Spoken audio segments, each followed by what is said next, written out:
आज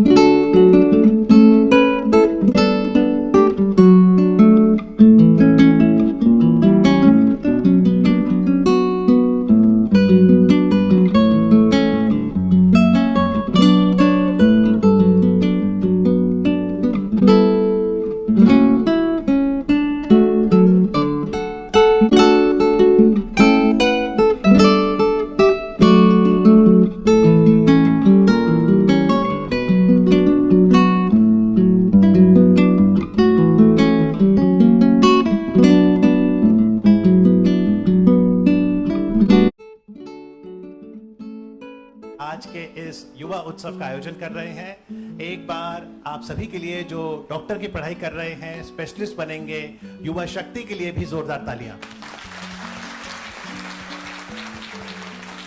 thank you very much. हमारे बीच university college of medical sciences के प्रधानाचार्य मौजूद हैं। आपका अभिनंदन है डॉक्टर पीयूष गुप्ता जी, नमस्कार। G20 के बारे में आपको पता ही है, ग्रुप 20 का समूह है जिसमें भारत के पास इस वक्त अगुवाई है और इसके अंतर्गत जो यूथ कॉन्क्लेव है जिसको हमने नाम दिया गया Y20 कि यहाँ पर हमें वो यूथ तैयार करना है फ्यूचर की लीडरशिप के लिए और उसके तहत 5 डिफरेंट कैटेगरीज में उनके 5 थीम्स हैं जिनमें ये प्रोग्राम हो रहे हैं और एक थीम उसमें से है हेल्थ की थीम। तो उस थीम के अंतर्गत हम हैं।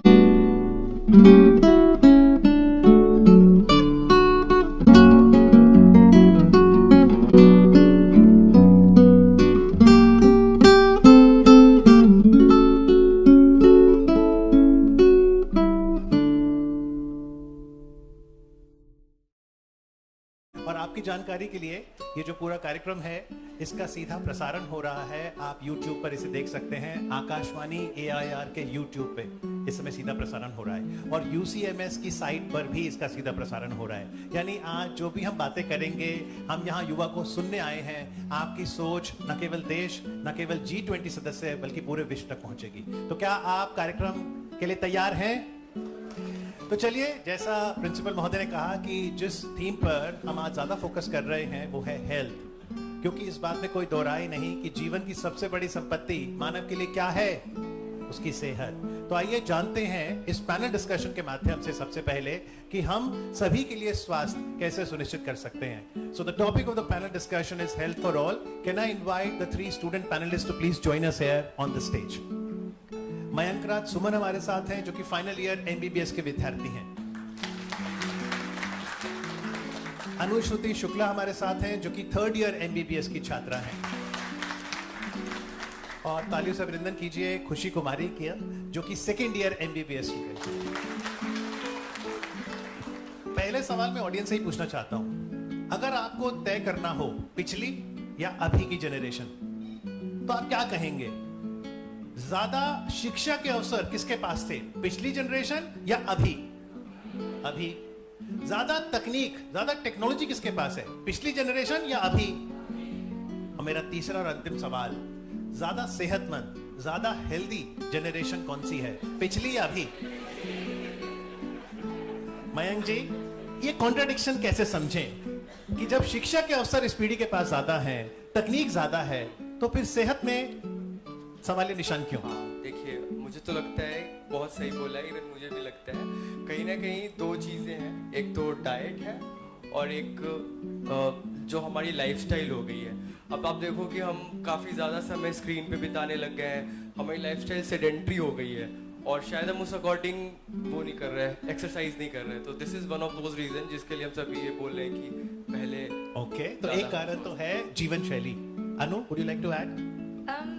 सभी को पहले तो नमस्कार। बिल्कुल सही बोला है, बड़ी अजीब विडंबना है। पहले हम लोग कम जाना करते थे, अब ज़्यादा जानते हैं, पर कहीं ना कहीं हमारा स्वास्थ्य पीछे रह गया। उसका सबसे बड़ा कारण जो मुझे लगता है कि कभी कभी ज़्यादा जानकारी बहुत हानिकारक होती है। हमें लगता है कि हमें सब आता है, तो अब एक गूगल डॉक्टर टाइप चीज़ भी बहुत ज़्यादा प्रचलित है। तो इंसान को छोटी सी जानकारी मिल जाती है, उसी को वो पूरा मान लेते हैं और अपना सेल्फ मेडिकेशन में भी लग जाते हैं। तो कहीं ना कहीं वो एक ओके, तो हमें कहीं ना कहीं अपनी जीवन शैली ठीक करनी है, सेल्फ मेडिकेशन नहीं करनी, ओवर द काउंटर ड्रग्स नहीं लेनी, डॉक्टरी सलाह बहुत जरूरी है। और जीवन में खुशी कहां से लाएं? Thank you sir. एक तो UCMS। आपको यही मिल जाएगी। तो सर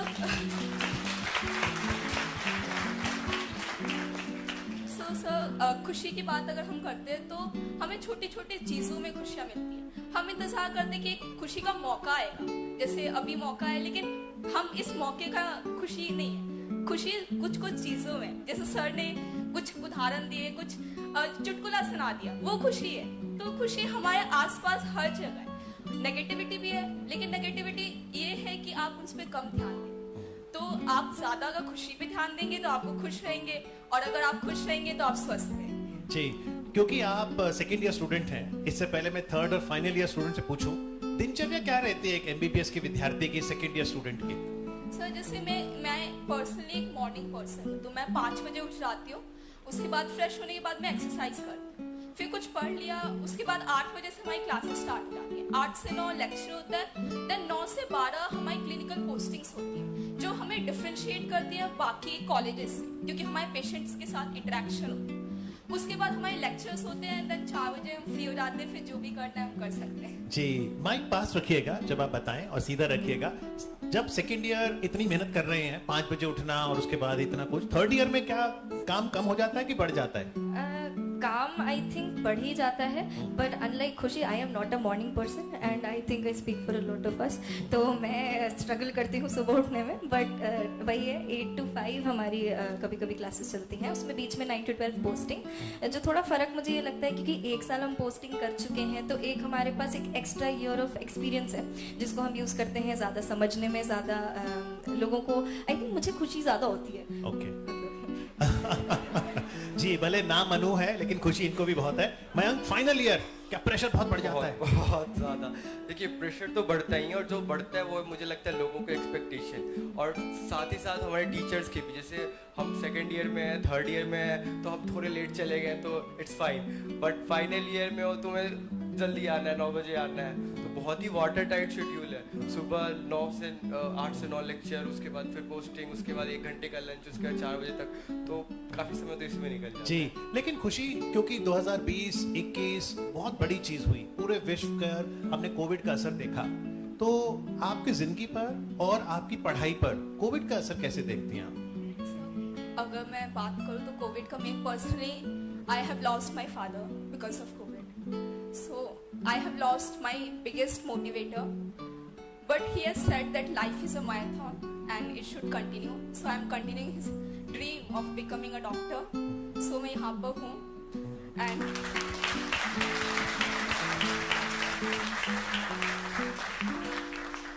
और अगर हम वर्ल्ड की बात करें तो वर्ल्ड, अगर मैं पर्सनली देखूँ तो वर्ल्ड साथ में आया, लाइक एकजुट आया। एक बीमारी के लिए सबने एकजुट लड़ाई की है। भारत ने सबको वैक्सीनेशन प्रोवाइड की, लाइक वो कितना बड़ा एक इवेंट था, कितना बड़ा एक लाइक चैलेंज था सबके लिए, वैक्सीन बनाना एंड देन वैक्सीन को डिस्ट्रीब्यूट करना एंड सबको मिलना। तो आई थिंक कि वो बहुत अच्छा हुआ है। जी, और अब आप किस चीज में स्पेशलाइज करना चाहती हैं जब एमबीबीएस हो जाएगी? सर एक्चुअली लास्ट जो मेरे फादर की डेथ हुई थी, it was because of cardiac arrest, so I want to pursue in cardiothoracic surgery. जी, wherever your father is, I'm sure he'll be blessing you. अब देखिए डॉक्टर कितनी मेहनत करता है, कितनी कुर्बानी देता है, और आपके भरोसे ही फिर हमारी सेहत भी रहती है। आपने सोचा है, क्योंकि अब आप फाइनल ईयर में हैं, क्या घर परिवार, रिलेटिव का दबाव आ रहा है कि साल भर में डॉक्टर बन जाएंगे, क्या करेंगे? बिल्कुल आ रहा है, और मैंने भी सोचा है स्पेशलाइजेशन को लेके। देखिए, मुझे लगता है कि इंटर्नशिप इज द समथिंग जहाँ पे आप एक्चुअली में डिसाइड कर पाओगे कि आपको लेना क्या है। Being a final year student कुछ आइडिया हो जाता है कि आपको क्या। तो जैसे अभी मुझे सर्जरी थोड़ी इंटरेस्टिंग लगती है, आई गेस स्पीड्स भी काफ़ी अच्छी है, और CM वाज द वन जो मुझे थर्ड ईयर में काफ़ी पसंद था।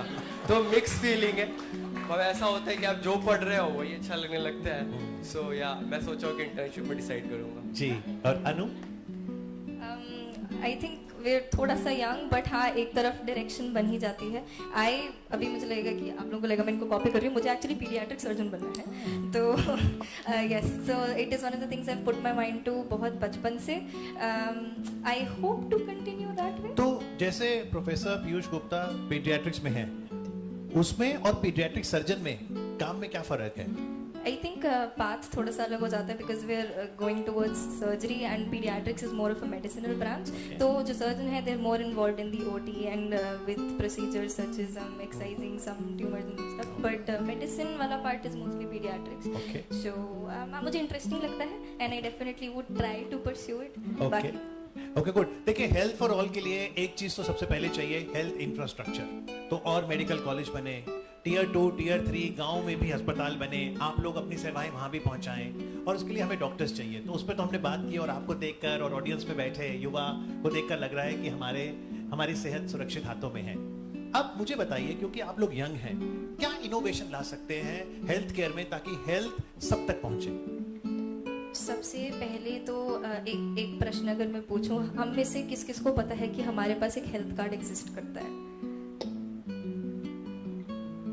ओके सो आपने देखा हो अगर, तो बहुत ही कम हाथ उठे.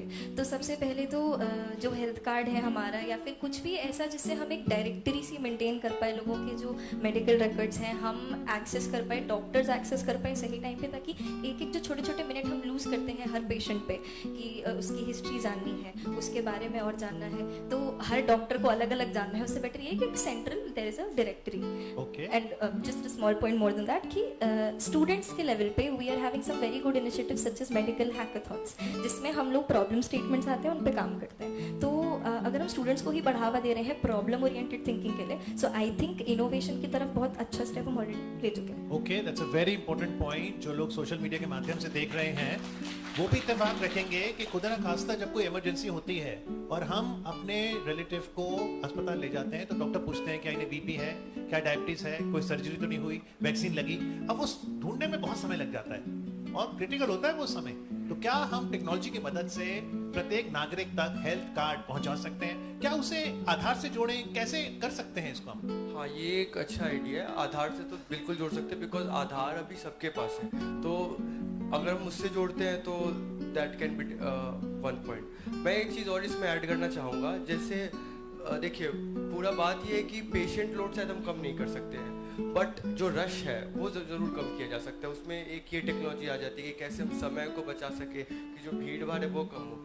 मुझे एक और अच्छा लगा था, जैसे एक चीज़ जो मैं और मुझे लगता है यहाँ जितने भी हम सभी जो स्टूडेंट थे वो देखते होंगे, हम जब भी हॉस्पिटल में जाते हैं हम लैब कोट पहने होते हैं, और कोई ना कोई पेशेंट हमें ज़रूर मिलता है जो बोलता है भैया हमें ये रास्ता बता दो, या फिर ये ओपीडी किधर है, ये वार्ड किधर है. और मैं एक एनालॉजी दूंगा. जब हम मेट्रो में जाते हैं, दिल्ली मेट्रो आप सभी गए होंगे, तो बड़ा अच्छा उसका स्ट्रक्चर. आप जैसे ही गेट से एंटर किए हो तो आपको एक मैप मिल गया. उसके बाद ऑडियो अनाउंसमेंट्स होते रहते हैं, फुटप्रिंट्स बने हुए हैं, डिस्प्लेज लगे हुए हैं जो कि चल रहा है वीडियो. तो ऐसा कुछ पेशेंट फ्रेंडली इंफ्रास्ट्रक्चर अगर हम अपनाएं तो कहीं ना कहीं ये भी रश को काफ़ी कम करेगा. अगेन पेशेंट लोड तो शायद हमारे हाथ में नहीं है, बट समय बच सकता है जो क्रिटिकल टाइम की आप. Okay, very good, 2 young ideas. खुशी, अभी हर एक क्षेत्र में हम देख रहे हैं अब लीगल की बात नहीं होती, लीगल टेक, फाइनेंस की बात नहीं होती, फिनटेक. क्या हेल्थ टेक आने वाले समय में और तेजी से बढ़ेगा? Definitely sir. जैसे चैट जीपीटी है, अगर आपने देखा होगा तो रिसेंटली इसने यूएस असेंबली जो बहुत मेडिकल एग्जाम होता है यूएस का, तो उसने वो क्लियर करा है. इतना ज़्यादा वो इंटरेस्टिंग है. एंड तो हेल्थ टेक इज अभी से वो शुरू हो चुका है. ऐसा नहीं कि वो आने वाला है, वो इंक्लूडेड है. अभी अगर मशीन्स की बात करें, अगर पहले ज़माने की बात करें तो जैसे ट्रीटमेंट या सर्जरीज होती थी, और अब की बात करें कि कितनी ज़्यादा माइन्यूट इंट्रिकेट सर्जरीज हम इजीली कर सकते हैं रोबोट की वजह से, robotic surgery. Yes sir, definitely robots अगर आएंगे तो ऑल्सो पेशेंट लोड कम हो सकता है. डेफिनेटली डॉक्टर पेशेंट रेशियो इतना ज़्यादा हमारे देश में उसकी दिक्कत है, तो हम उसकी मदद से काफ़ी ज़्यादा इफेक्टिव ट्रीटमेंट कर सकते हैं. पर मयंक, जैसे नए कॉन्सेप्ट हैं, आर्टिफिशियल इंटेलिजेंस है, ब्लॉकचेन है, क्या जब आप पढ़ाई पढ़ते हैं एमबीबीएस की या एमडी की, क्या तकनीक को भी समझ रहे हैं?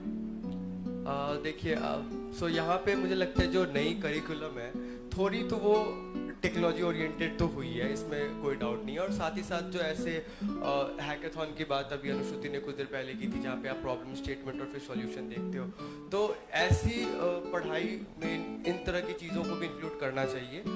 बाकी जो मुझे तो लगता है कि अब स्टिल काफ़ी काम करने की ज़रूरत है जी. और कुछ ऐसी मिथ्स भी हैं जिसे हमें अब दूर करना होगा और रियलिटी से जुड़ना होगा.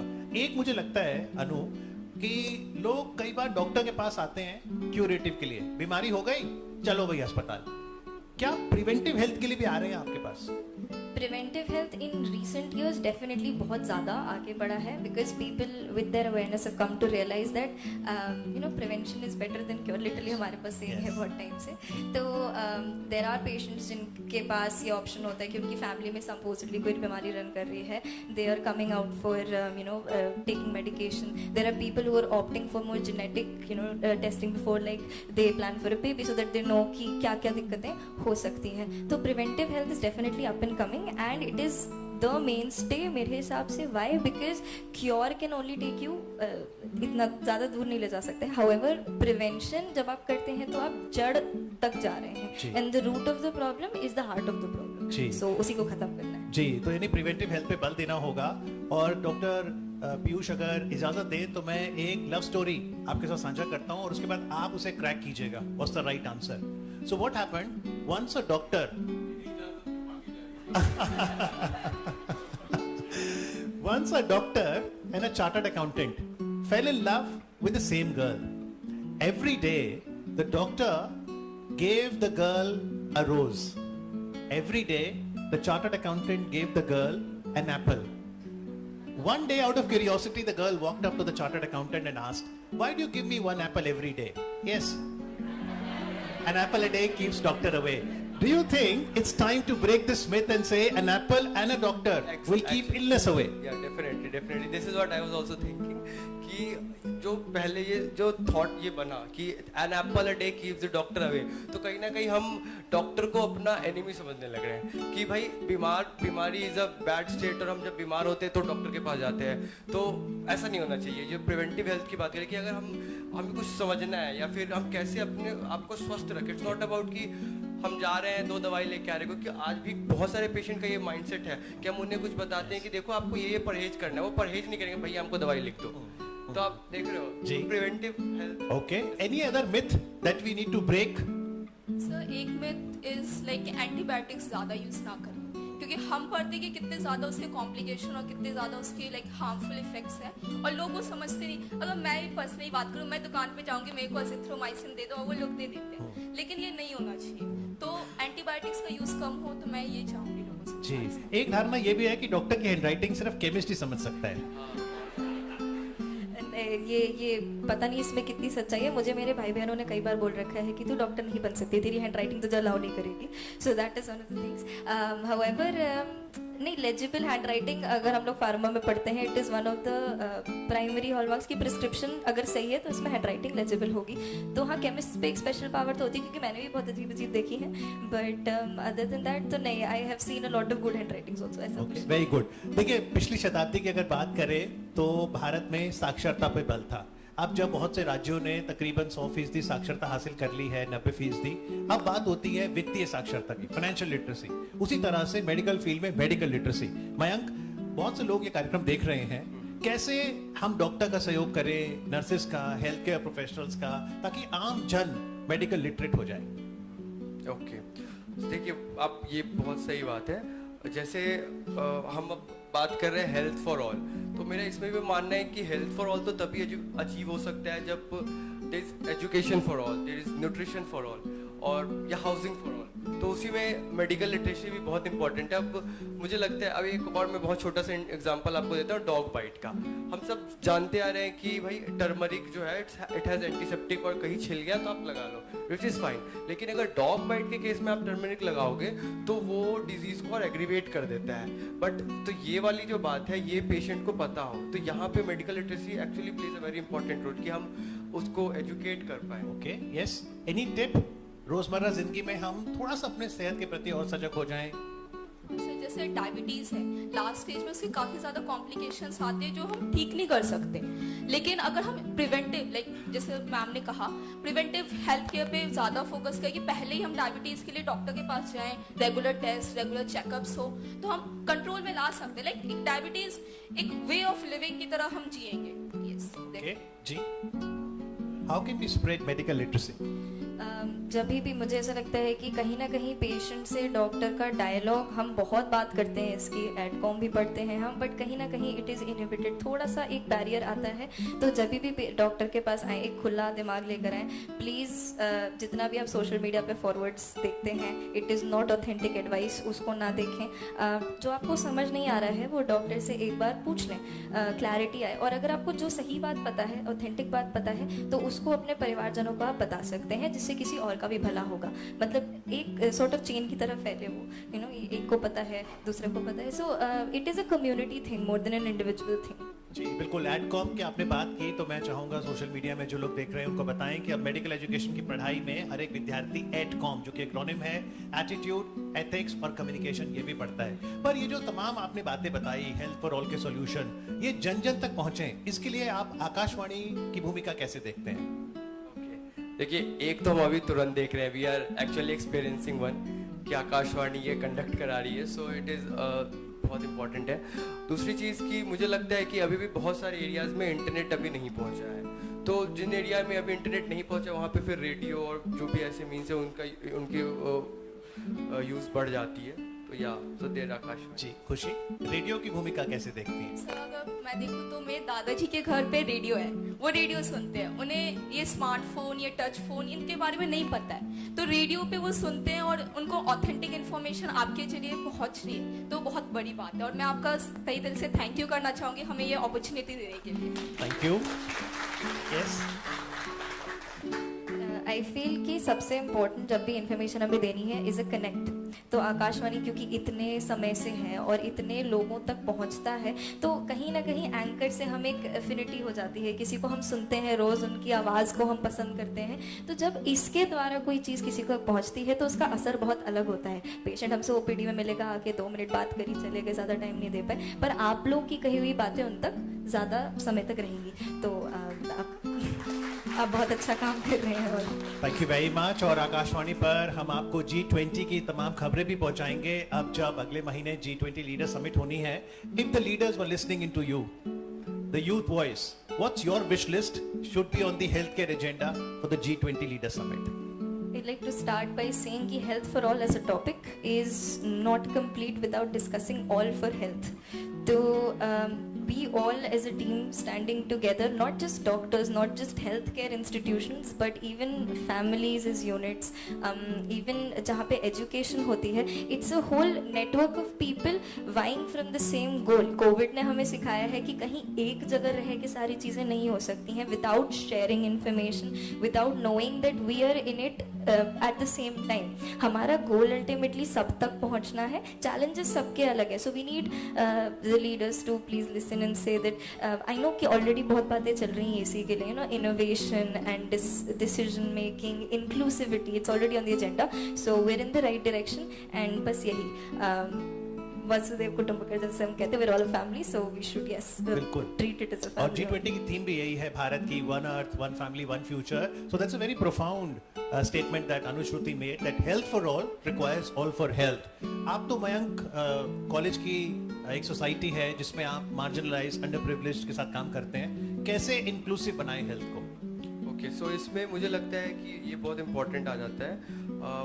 देखिए, जो लोग ऑलरेडी रजिस्टर्ड हैं तो they are actually receiving health, but मैं जब जाता हूँ लोगों से मिलने तो बहुत सारे उसमें ऐसे लोग हैं जो अनऑर्गेनाइज सेक्टर या जिनका कोई एड्रेस प्रूफ नहीं है, तो वो ऐसी जगह से आते हैं। तो फिर ऐसे लोगों के साथ ये दिक्कत आ जाती है जब वो हेल्थ कार्ड की बात करें या फिर आपको किसी दूसरे योजना, आयुष्मान भारत की योजना करें, तो वो इन चीज़ों का फ़ायदा नहीं उठा पाते। वाई? बिकॉज वो बहुत कुछ समय के लिए यहाँ रहने आए हैं, कंस्ट्रक्शन कर रहे हैं, तो उन लोगों को हम कैसे इंक्लूड करें? This should also be the one agenda of the whole G20 nation. Okay, unorganise sector. जी, आपने ऑर्गन डोनेशन के फील्ड में काफी काम किया है, कैसा अनुभव रहा आपका? सर काफ़ी अच्छा अनुभव रहा।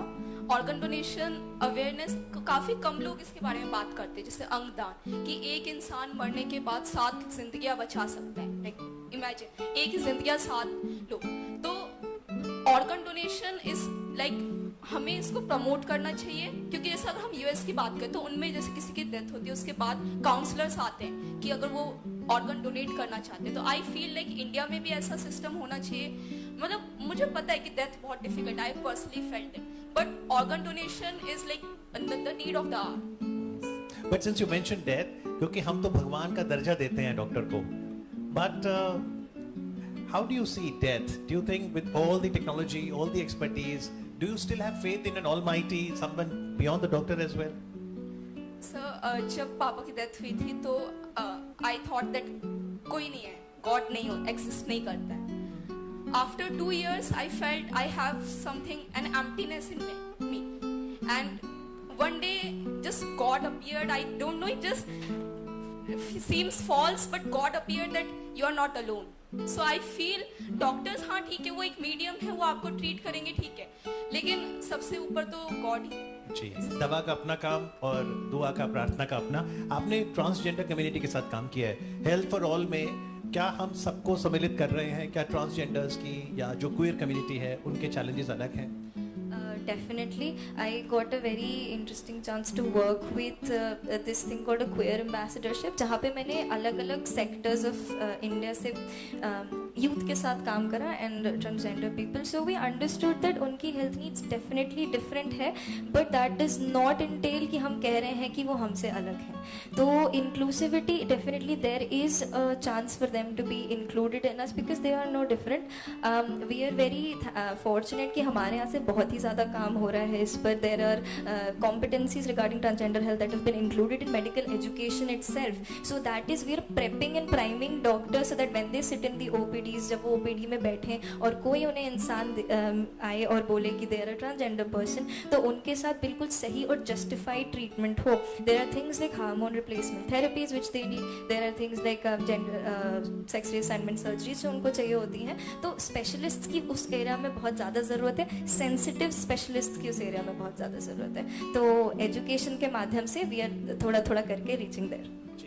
We're almost on the verge of concluding this very exciting panel discussion. Do you think one other thing that your generation of doctors will have to do is interact more with media so that you can create more and more awareness? हमने बहुत अच्छा example देखा how in COVID we all come up और in all baby newspapers में या फिर TV debates में या फिर रेडियो में अगेन. सो और उसी के बाद हम उसको टैकल कर पाए. सो अगेन जो आने वाली जनरेशन है उनको डेफिनेटली मीडिया पे बहुत ज़्यादा इंटरेक्ट करना. आप साल भर में अपने नाम के आगे डॉक्टर लगाएंगे. Yeah. क्या घर में रिश्ते को लेकर भी प्रेशर आने लगा है? नहीं definitely not yet. Not yet. Well, we leave it at that some other time. But for this lovely interaction with Akashvani and in the context of G20, it's been a real pleasure listening to all three of you. Thank you very much. Thank you. Thank you. Thank you.